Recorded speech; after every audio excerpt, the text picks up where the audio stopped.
week Forbes named him one of the top 50 self-made men in America, Clifford Beaumont stood at the floor-to-ceiling window of his corner office on the 42nd floor and felt absolutely nothing.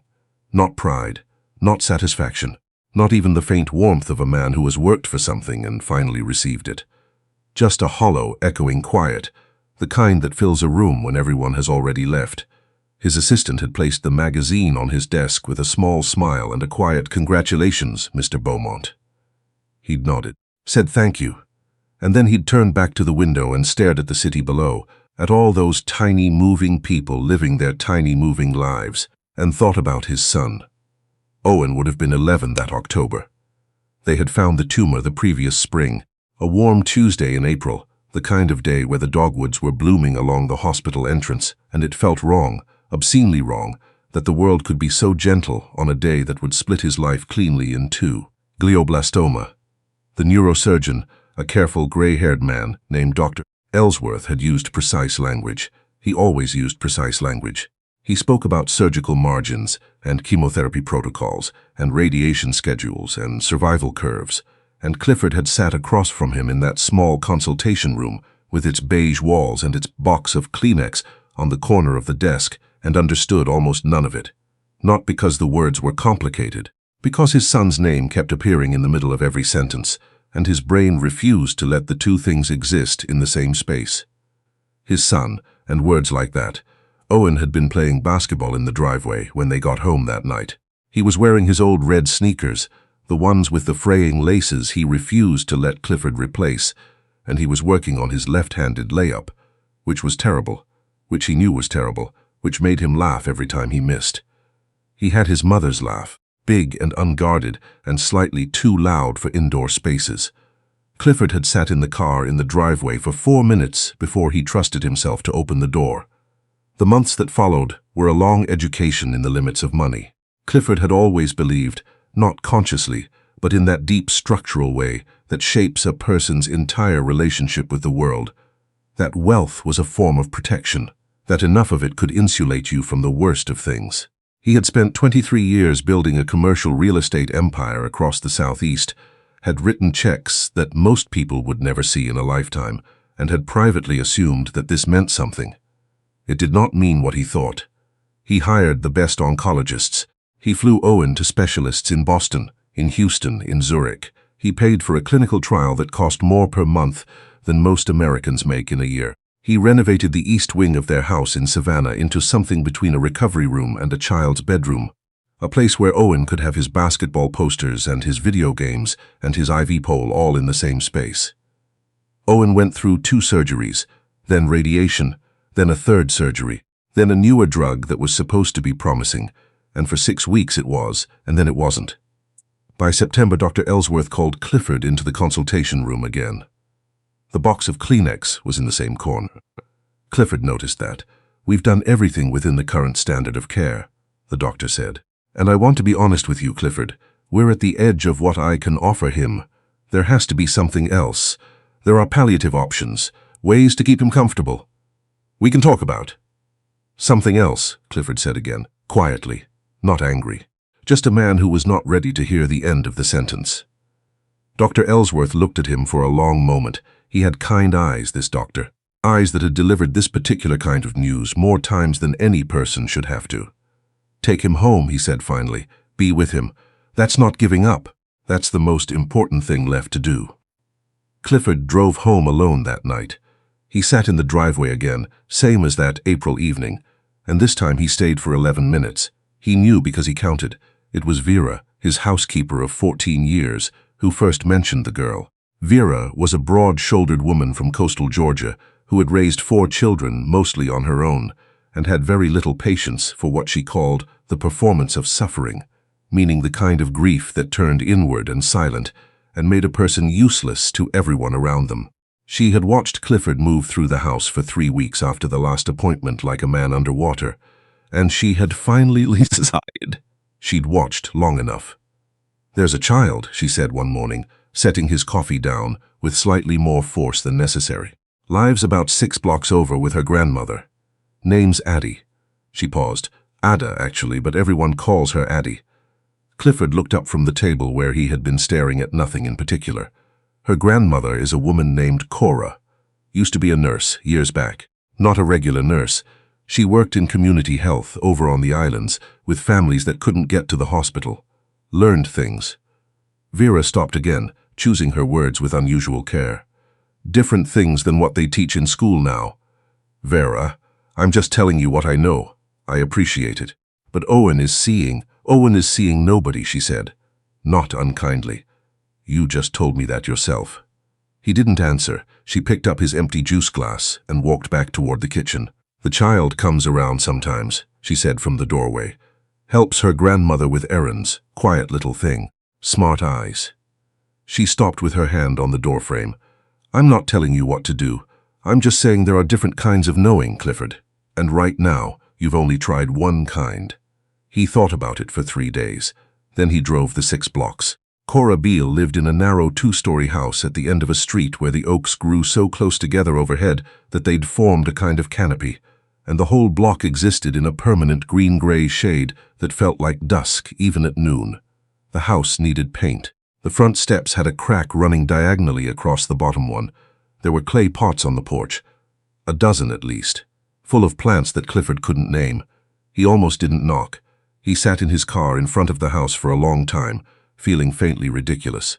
He was a man who negotiated 8-figure deals without flinching, who had once talked to city council out of a zoning decision in 45 minutes, who employed 200 people.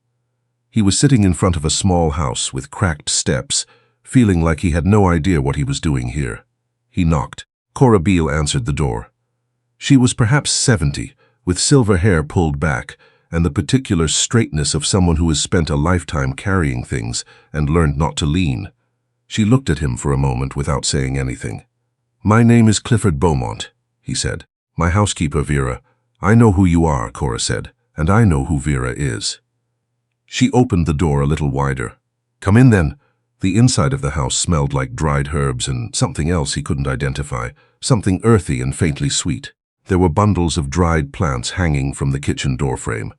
A large wooden table in the center of the main room. Books stacked along every wall, not decoratively, but the way books accumulate when they're actually being used. A girl appeared in the hallway. She was small for her age, which Clifford would later learn was 10, with a dark braid that was slightly coming undone on one side and very serious brown eyes that assessed him with a directness most adults wouldn't attempt. She was wearing a faded yellow t-shirt and jeans with a hole in the left knee. She held a book in her left hand, keeping her finger in the page. This is my granddaughter, Cora said. Addie, this is Mr. Beaumont. He's come to talk about the sick boy, Addie said. Clifford blinked. Excuse me. Mrs. Vera told Grandma about him. Addie said simply, Owen. He's 11. Clifford looked at Cora. Children hear things, Cora said with a small shrug. She gestured toward the table. Sit down, I'll make tea. And then you can tell me about your son. He talked for almost 2 hours. He hadn't talked that much about Owen to another human being since the diagnosis. Not to the doctors, not to his brother in Atlanta, not to the grief counselor his assistant had gently suggested 3 times. Something about the room, maybe, or about the way Cora listened with her hands flat on the table and her eyes steady, like a woman who had all the time in the world and intended to use it properly. Addie stayed, too. She sat at the far end of the table, with her book open but not reading, and occasionally she asked a question, small, precise questions about Owen's symptoms, about what made him more agitated or more calm, about whether he still slept through the night or woke often, about what he liked to eat. The questions were so specific that Clifford kept glancing at her sideways, half convinced she was older than she looked. When he finished, Cora was quiet for a moment. I'm not going to make you any promises, she said. I want you to hear that very clearly. I am not a doctor. I cannot treat a tumor. I know. But I've seen what can happen when a person is helped to feel less frightened, less isolated in their own body. She wrapped both hands around her mug. Fear tightens everything. Pain tightens everything. And sometimes, when you ease that tightening, when you help the body remember it isn't just a problem to be solved, things shift. She looked at him steadily. Not always, but sometimes. Clifford drove home and sat in the driveway again. This time only 4 minutes. Then he went inside and sat on the edge of Owen's bed while his son slept, and watched the slight rise and fall of his chest, and thought about a woman with plants on her porch and a girl who read books with her finger in the page. The next morning he called Cora. "When can you come?" he said. The first time Addie walked into Owen's room, Owen pretended to be asleep. He'd been doing that a lot lately, lying with his eyes closed and his breathing deliberately slow, because it was easier than having conversations he didn't know how to have. Conversations where adults came in looking carefully optimistic and then couldn't quite hold the expression. Addie sat down in the chair beside his bed without saying anything. She had brought a book with her. She opened it and started reading. 5 minutes passed.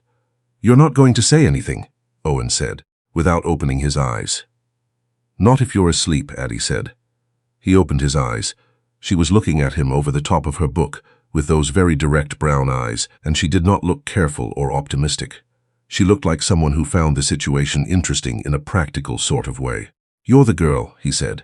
"Addie," she said. "My dad said your grandmother knows stuff." "She does." Addie set her book down, keeping her finger in the page. She did this, Clifford would notice, with every book she read, as if she never quite wanted to lose her place. "She knows a lot of stuff. I know some of it too." Owen looked at her for a long moment. "Are you going to fix me?" There was a pause. Outside the window, someone was mowing a lawn 2 houses down. The sound drifted in, ordinary and distant. "I don't know," Addie said. "I'm going to try some things, and you're going to help." Owen seemed to consider this. "What kind of things? Do you like music?" "Depends." "Good answer." She reached into her bag and produced a small device, old and slightly battered.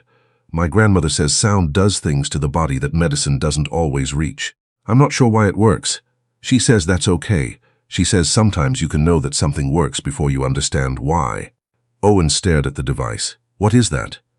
"It plays specific frequencies. Some of them are supposed to help with pain, some help with sleep." She paused. "Some are just nice to listen to. That sounds made up." "Maybe." She set it on the bedside table. "But you're not doing anything else right now, are you?" Owen almost smiled. It was a small thing, barely there.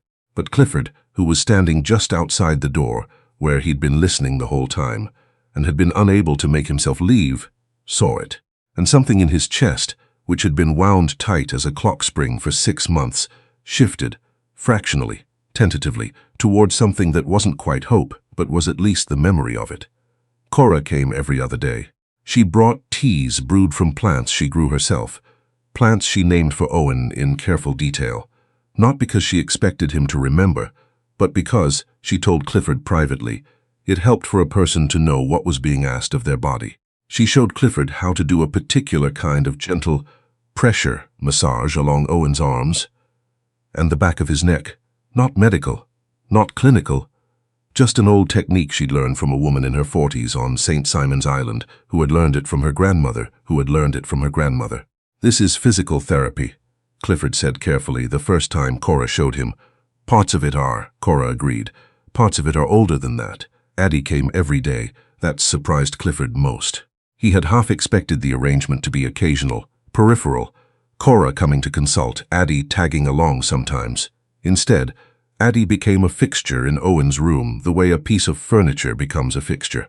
Not announced, just suddenly there, and then impossible to imagine the room without. She read to him. Not children's books. Owen was past children's books, and would have said so very firmly.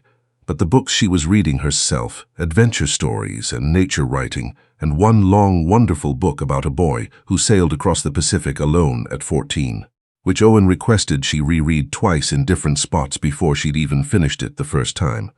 She played the frequency device. She learned, quickly, which ones made Owen tense and which ones he relaxed into. She talked to him, not about his illness, almost never about his illness, but about everything else. About the plants on her grandmother's porch, about the oaks on her street, and how they were connected underground through their root systems, which she found impressive and slightly eerie. About the school she went to, which she described with a flatness that suggested it was neither good nor bad, just a place she went. About the basketball games she watched sometimes on her grandmother's television, and whether or not she thought Owen's left-handed layup had been improving before he got sick. That one landed. "How do you know about my left-handed layup?" Owen said. "Your dad told me," Addie said. "He said it was terrible." "It was terrible," Owen agreed. Then, after a moment, It was getting better, though. I know, Addie said. He told me that, too. 3 weeks in, Owen started sitting up more. 4 weeks in, he started eating more. Small amounts, but with something resembling appetite. 5 weeks in, he asked his father to set up the old portable basketball hoop in his room, the small plastic one from when he was 4, so he could shoot crumpled pieces of paper into it from his bed. Clifford set it up in 20 minutes, which was some kind of record, because it had never taken him fewer than 40 minutes before. There was, of course, a day when it almost fell apart. Clifford's brother, Martin, flew in from Atlanta in late November with the particular energy of someone who has decided to be helpful and has not checked to see if his help is wanted. Martin was 2 years older, louder, more certain of most things, and had been quietly convinced since October that Clifford had gone off the deep end with what he called the folk medicine situation. He arrived on a Tuesday. By Thursday, he was calling Dr. Ellsworth behind Clifford's back. Clifford found out through Vera, who found out through Martin's wife, who had the conversational discretion of someone who did not understand why discretion was relevant. Martin had told Dr. Ellsworth that Owen's care was being managed by untrained individuals, and that he wanted to discuss more appropriate arrangements. Dr. Ellsworth, to his credit, had suggested Martin speak with Clifford directly. Martin came to Clifford in the kitchen that evening. Clifford already knew, so he was as calm as a man can be when he is very deliberately choosing to remain calm. "I'm worried about Owen," Martin said. "We all are," Clifford said. I'm worried about, Cliff, there's a woman coming here with teas and herbs. There's a 10-year-old child spending 4 hours a day in my nephew's room." "This isn't. Sit down, Martin." "I don't want to sit down. I want to talk to you about." Martin sat. Something in Clifford's voice had cut through the noise. It was a voice Clifford almost never used, the one underneath the negotiator, the businessman, the brother, the father. "Owen smiled 3 days ago," Clifford said. "He asked me to get the basketball hoop. He ate a full bowl of oatmeal this morning, and he told me it tasted good." He stopped, started again. 11 weeks ago he was lying in that bed looking at the ceiling and not talking to anyone, including me, and he had stopped asking when he was going to get better. He looked at his brother. He started asking again. Martin was quiet. "I don't know what Cora and Addie are doing," Clifford said. "I don't understand all of it. Maybe some of it is just being around someone who treats him like a person instead of a patient. Maybe the teas help. Maybe the sound frequencies do something I couldn't explain if I tried." He set his hands flat on the counter. "But I have watched my son come back to life over the past 5 weeks, and I am not going to let you, or anyone, take that away from him, because it doesn't look like what help is supposed to look like." Martin looked at the table. It was quiet for a very long time. He smiled. He said finally, "Yeah." Another long pause. "Okay," Martin said. Quietly, not a surrender, more like a man putting down something he'd been carrying that turned out to be too heavy. "Okay, Cliff." 6 weeks before Christmas, something happened that neither Clifford nor Cora nor even Addie had let themselves fully hope for. Dr. Ellsworth requested a follow-up scan. He had been monitoring Owen through the fall, at Clifford's insistence, not because the doctor expected anything new, and the November results had made him want to look again. Clifford drove to the hospital alone. He sat in the parking garage for a long time first. He had learned, over the past year, to lower his expectations very precisely before entering a medical building, the way a pilot adjusts for weather. He had been surprised too many times in the wrong direction. Dr. Ellsworth was different when Clifford came in. Not dramatically, the man was too practiced for drama.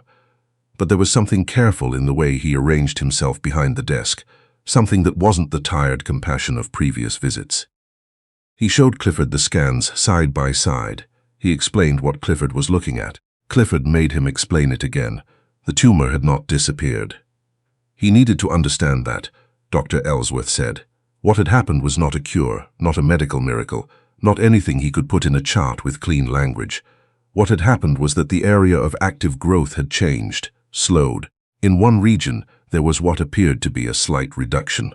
He could not explain it. He had consulted with 2 colleagues, both of whom also could not explain it. There were documented cases of glioblastoma responding to what were called complementary interventions in ways that science had not yet fully mapped, but Clifford stopped hearing the words at a certain point. He just sat there with the images in front of him and breathed. He called Vera from the parking garage. He couldn't think of who else to call first. Vera listened to him for a minute and then said, "I'll put the kettle on," in the tone of a woman who had been waiting for this phone call for 6 weeks. Then he drove to Cora's house.